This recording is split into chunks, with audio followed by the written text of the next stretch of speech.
So in the month of July, I decided to take the whole month off from reading, and today I want to tell you why. If you know me, you know that I love to read books. This year alone, I've read over 20 books. In the fall, I'm taking some classes, so I got to read about 12 books for those classes. And then I have other books that I want to read just for myself. But in July, I needed to take a break. And here's why.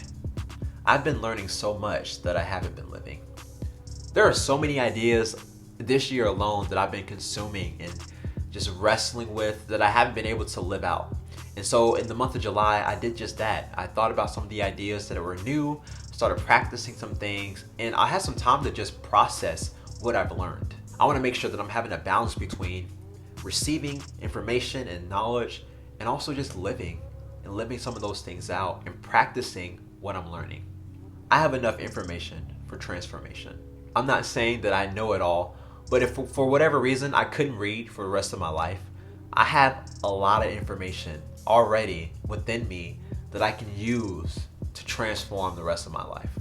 But a lot of times I get so attracted to the newness of things that I don't appreciate what I already have or take time to dissect and process and digest what I already have.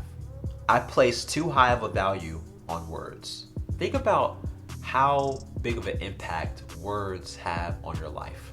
And think about how different your world could be if you had no words. Everything that we think is words. We think with words. We think with ideas and concepts. But what if we didn't have all of that? And I've been dissecting that in July and just kind of processing that and realizing that my words and these words that are all around me were all meant to be tools and we're all meant to serve a purpose.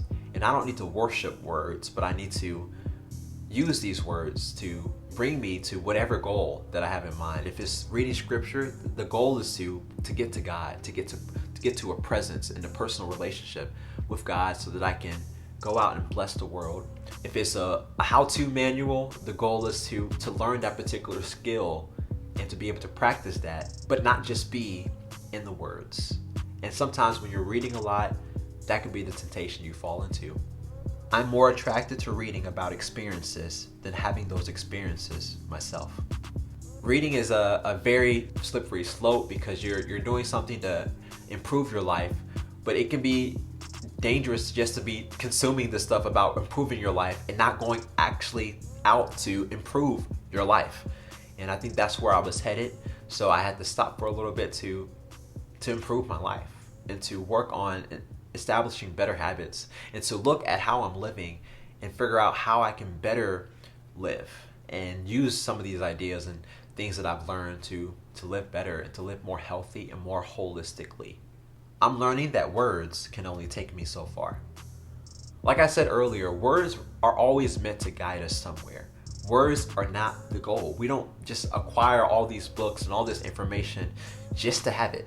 These things are always meant to bring us to transformation, to growth, to better ways of communicating with people and communicating with ourselves and communicating with creation and God. All of these things are meant to bring us somewhere. One of my favorite things about books is that you get to literally learn from the experiences of other people, and that pushes you ahead because you don't have to go through some of that yourself. But there is a value to going through some of those things yourself and learning the hard way. It's easy for me to learn through all these people, and I am freeing myself up of a lot of stuff, but there are some things that I have to learn by myself, just by living, by practicing.